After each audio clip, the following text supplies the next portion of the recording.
दोस्तों, जो 2014 के बाद हिंदू मुसलमान वाला खेल खास तौर पर भारतीय जनता पार्टी ने शुरू किया था, अब उस आग में वो न केवल खुद झुलस रहे हैं बल्कि हालात ये पैदा हो गए हैं कि खुलेआम धमकी अब आम मुसलमानों को नहीं बल्कि इस देश के मुस्लिम सांसदों को दी जा रही है। खुल्लम खुल्ला हद में रहने की हिदायत कोई और नहीं, भारतीय जनता पार्टी से संबंध रखने वाले उनके सहयोगी दल के नेता और मंत्री दे रहे हैं कि हद में रहिएगा, बचे रहेंगे वरना हालात बहुत बुरे कर दिए जाएंगे। ये धमकी मैं आज आपको दिखाऊंगा कि कैसे एक मुस्लिम सांसद को खुले तौर पर धमकी दी गई। यही नहीं, आज आपको दिखाऊंगा कि जिस आग में हिंदू मुसलमान वाले खेल करके अपनी राजनीतिक रोटियां सेकने की कोशिश हो रही थी, वही संगठन कैसे खुद ही झुलस उठा है।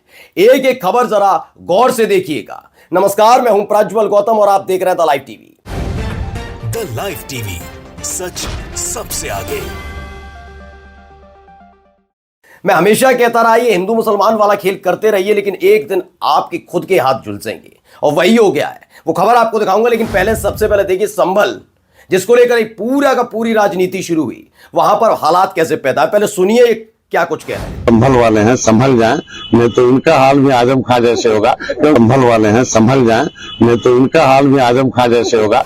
ये कौन है जरा मैं आपको बता देता हूं। ये है निषाद पार्टी के राष्ट्रीय अध्यक्ष और योगी आदित्यनाथ की सरकार में मंत्री संजय निषाद। बयान सुन लिया, आजम खान जैसा हश्र होगा अगर हद में नहीं रहे, नहीं सुधरे तो यही हालात क्या कर देंगे। झूठे मुकदमे जैसे आजम खान पर लगा रखे। आप सोचिए, संभल के समाजवादी पार्टी के सांसद जियाउर रहमान बर्क के बारे में इस शब्दावली का इस्तेमाल कोई और नहीं, योगी आदित्यनाथ के मंत्री कर रहे हैं। खुले तौर पर धमकी दी जा रही है। मतलब भारतीय जनता पार्टी, योगी आदित्यनाथ, मोदी शाह, इनके सामने अगर घुटने नहीं टेके जियाउर रहमान बर्क ने तो उनके हालात खराब कर दिए। एक दिन पहले ही मैंने आपको खबर दिखाई है कि कैसे आजम खान वाली तर्ज पर योगी आदित्यनाथ की सरकार ने बिजली चोरी का आरोप जियाउर रहमान बर्क पर लगाया, करोड़ों रुपए का नोटिस जारी कर दिया। बाद में पता लगा सब कुछ ठीक ठाक है। फजियत होनी चाहिए और इसके बाद माफी मांगनी चाहिए, उल्टा क्या धमकी दी जा रही है। यानी ये खुले तौर पर योगी आदित्यनाथ के मंत्री कहते हैं कि हां, जियाउर रहमान बर्क चाहे सांसद हो या कुछ हो, हम उनका जीना मुहाल कर देंगे। जीना मुहाल करने का जिक्र ही तो हुआ कि अगर नहीं सुधरे, ऐसा कौन सा सवाल उठा दिया जियाउर रहमान बर्क ने, ऐसा क्या कर दिया कि ताबड़तोड़ मामले दर्ज होने लग गए। ये आप सोचिएगा, खुले तौर पर अगर एक मंत्री एक सांसद को धमकी दे तो इसका मतलब क्या है। खैर, अगली खबर में इसी से जुड़ी हुई दिखा रहा हूं। मुस्लिम स्पेस की एक खबर है, उन्होंने दिखाया कि किस तरीके से हर चप्पे चप्पे पर पुलिस तैनात कर दी गई है। इसमें लिखा है क्या, संभल के मुसलमानों को डराया जा रहा है। उत्तर प्रदेश, संभल हिंसा के बाद शुक्रवार की नमाज के लिए पुलिस हाई अलर्ट पर थी। शाही जामा मस्जिद के आसपास 3 स्तरीय सुरक्षा बल तैनात किया था। ड्रोन और छतों से निगरानी की जा रही थी और संभल सदर में भी मस्जिद पर स्थानीय पुलिस तैनात थी। मैं पहले ही दिन से कह रहा हूं कि लगातार एक एक करके मस्जिदों को विवादित करके हालात ये पैदा किए जा रहे हैं कि पहले तो सड़क पर नमाज अता करना ही मना था, मस्जिदों में पढ़िए और अब मस्जिदें भी आपके लिए छोड़ी नहीं जाएंगी। आप बताइए, जहां इतनी तगड़ी सुरक्षा व्यवस्था हो और बार बार एक ही समुदाय को टारगेट किया जा रहा हो, तो ऐसे में कोई इंसान घर से बाहर निकलकर इन मस्जिदों में नमाज अता करने के लिए आएगा? नहीं आ पाएगा। आएंगे लोग, कुछ आएंगे, लेकिन सब आएंगे कहा जा सकता है नहीं। यही तो चाहत है और उस चाहत को पूरा करने के लिए पूरा जोर लगाया जा रहा है। खैर, अगली खबर जरा मैं दिखाने जा रहा हूं, उसे पढ़िए, बहुत महत्वपूर्ण खबर है आज की। क्योंकि आपको याद होगा, आरएसएस प्रमुख मोहन भागवत ने एक बयान दिया था। उन्होंने कहा था, अपने आप को हिंदू नेता साबित करने के लिए हिंदू मुसलमान करना बंद करिए और हर मस्जिद के नीचे मंदिर ढूंढना बंद कर दीजिए। यह बयान था। बीजेपी असहज हो गई थी, लेकिन फौरन ही बीजेपी नहीं बल्कि आरएसएस के जो मुखपत्र है यानी ऑर्गेनाइजर, उसकी तरफ से जो बयान दिया गया, उसने मोहन भागवत की फजीयत करा दी है। मोहन भागवत की बयान से उलट ऑर्गेनाइजर ने कहा है, पूरा समर्थन किया है कि जो मस्जिदों के नीचे मंदिर ढूंढे जा रहे हैं बिल्कुल ठीक है। पहले पढ़िए क्या लिखते हैं डॉक्टर मुकेश कुमार। संघ की पत्रिका ऑर्गेनाइजर के संपादकीय लेख को लेकर यह विवाद खड़ा हो गया। इस लेख में मोहन भागवत द्वारा मस्जिदों में नए नए मंदिरों की खोज वाले बयान के उलट राय दी गई। ऑर्गेनाइजर का ताजा अंक संभल की जामा मस्जिद को लेकर चल रहे विवाद पर केंद्रित है। इसके संपादक हैं प्रफुल्ल केतकर। उन्होंने अपने संपादकीय में भागवत के वक्तव्य का खंडन करते हुए कहा कि सोमनाथ से लेकर संभल और उसके आगे तक ये ऐतिहासिक सच्चाई जानने और सभ्यतागत न्याय की लड़ाई है। यानी संपादकीय नए मंदिरों की खोज और उनके आधार पर लड़ाई लड़ने का समर्थन करता है। आगे पढ़िए क्या लिखा है। हंगामा मचने के बाद पत्रकार ने सफाई देकर विवाद को ठंडा करने की कोशिश की। उसने कहा कि पत्रिका सामाजिक सद्भाव के प्रति अपनी प्रतिबद्धता को दोहराती है और मंदिर मस्जिद विवाद पर संघ प्रमुख मोहन भागवत की हालिया टिप्पणियों के प्रति अपना समर्थन देती है। यानी एक तरफ पहले इन्होंने कहा और उसके बाद जब मोहन भागवत ने कहा ये कहा होगा ये क्या है, उसके फौरन बाद ही उस पर टिप्पणी की जाने लगी, नहीं हम तो मोहन भागवत के बयान का समर्थन करते हैं। यानी संपादक जो उसके खुद के संपादक है, ऑर्गेनाइजर के, उनकी सोच उनके विचार यही है। वो कहते हैं कि विवाद, और कहते हैं हम सद्भावना चाहते हैं, सद्भावना का जिक्र है। चलिए अगली खबर इसी जुड़ी है। डॉक्टर मुकेश कुमार लिखते हैं, संघ के मुखपत्र माने जाने वाले ऑर्गेनाइजर में मोहन भागवत की मुखालफत क्यों कर रहा है? क्या संघ परिवार में उनके खिलाफ खुली जंग छिड़ गई है? कौन है भागवत पर हमलों के पीछे? ये सवाल जानना जरूरी है।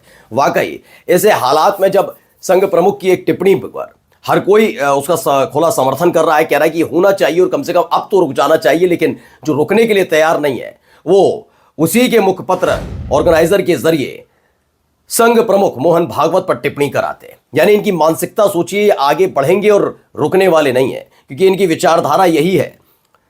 हिंदुस्तान ने भी खबर छापी, आरएसएस में अंदरखानी मोहन भागवत के बयान से असहमति जताई जा रही है। संघ से जुड़ी पत्रिका ऑर्गेनाइजर ने तो संभल के मुद्दे को ही कवर स्टोरी बना दिया है। अब सवाल यह है, आपको याद होगा जब मोहन भागवत ने यह बयान दिया था उसके फौरन बाद ही कई ऐसे साधु संत जो सद्भावना कम और बीजेपी की विचारधारा से ज्यादा प्रेरित नजर आते हैं, उन्होंने भी मोहन भागवत पर टिप्पणी की थी। उनमें से कई ऐसे हैं, आपने देख भी लिया होगा, नाम लेना उचित नहीं है, आप समझ ही गए होंगे।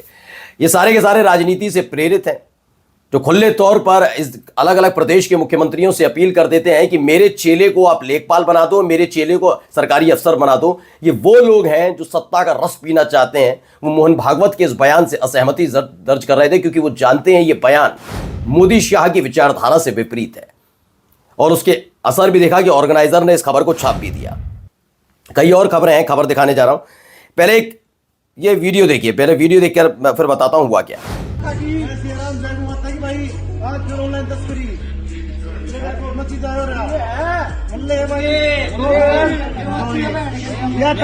छोड़ दो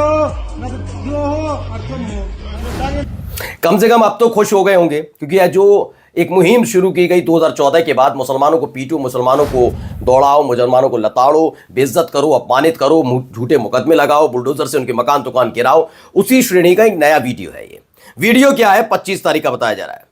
मजलिस नेटवर्क ने इसे ट्वीट किया, लिखा रोहतक, जगह हरियाणा, तारीख 25 दिसंबर। गोरक्षकों ने पिकअप ट्रक में बैल ले जा रहे 2 मुस्लिम ड्राइवरों को पकड़ लिया और उन पर पशु तस्करी का आरोप लगाते हुए उन्हें डराया, धमकाया और परेशान किया। हाथ में लाठी डंडे देख सकते हैं। गुंडाई की सारी पराकाष्ठा पूरी कर दी गई है चरम स्तर पर। कतर में जाकर प्रधानमंत्री कहते हैं वो तो 140 करोड़ का जो परिवार है सबके अभिभावक के तौर पर हैं, और दूसरी तरफ देखिए उनकी सरपरस्ती में चल रहे देश में ये गुंडे मवाली उन्हीं की पार्टी की आशीर्वाद तल्ले किस तरह से गुंडागर्दी करते हैं। तो ये दोहरा चेहरा पूरी दुनिया देखती है। खास तौर पर इस पर ध्यान देना चाहिए, आप सम्मानने योग्य हैं कम से कम। अब एक जाते जाते एक डिबेट दिखाने जा रहा हूं, छोटी सी डिबेट का अंश देखिएगा, बहुत जबरदस्त है। न्यूज़ 18 की है ये। किसी बकरी चोर, बिजली चोर को जो है एक लाइन में सर कानून बख्शता नहीं है। एक लाइन में जवाब दे दूं।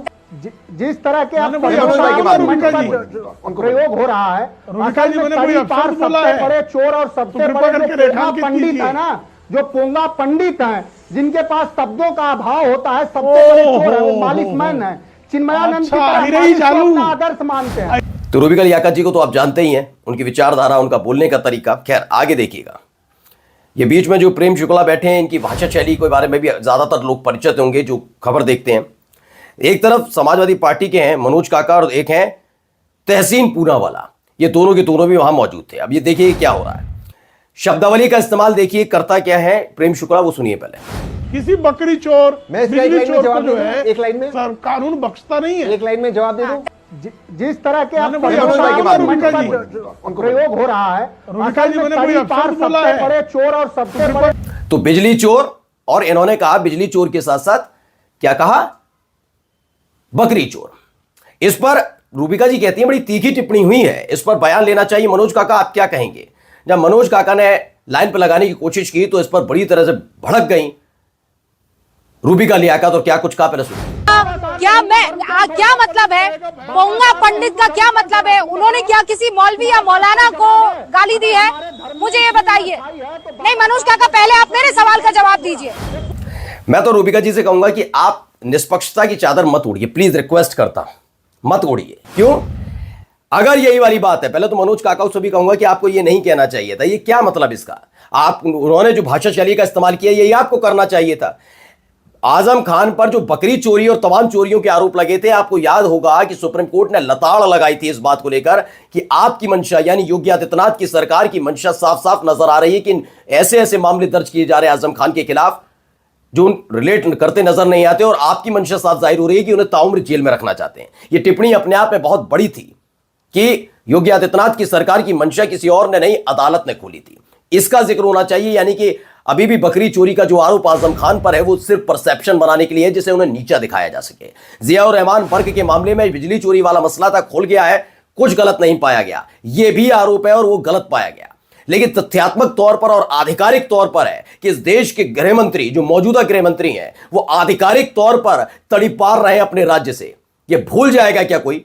तो आपको मनोज काका को ये नहीं कहना चाहिए था जो बता रहे। इनको भी बिल्कुल वही आरोप हो, वो तो आधिकारिक है, ये तो आरोप थे, वो तो आधिकारिक है। क्या इस देश के मौजूदा प्रधानमंत्री पर यह आरोप नहीं लगा कि उन्होंने एक लड़की की जासूसी कराई थी? ये मुद्दे उठाकर पूछना चाहिए। जब आरोप पर आप किसी को बिजली चोर, किसी को बकरी चोर कह सकते हैं, तो तड़ीपार कहने में और किसी को लड़कियों का पीछा करने वाला कहने में क्या गुरेज था? ये शब्दावली का इनको इन्हीं के लहजे में जवाब देना चाहिए, इन्हें बताना चाहिए। लेकिन देखिए, इस देश के पत्रकार जो अपने आप को निष्पक्ष बताने के लिए तैयार खड़े रहते हैं, वो किस तरीके से विपक्षी पार्टी के सांसदों, उनके नेताओं के बारे में गंदगी उगलने वाले का खुले तौर पर समर्थन करते हैं। और जैसे ही उनको मुंहतोड़ जवाब दिया जाता है तो वैसे ही वो समर्थन में खड़े हो जाते हैं और फिर ये निष्पक्षता की चादर ओढ़ते हैं। नमस्कार।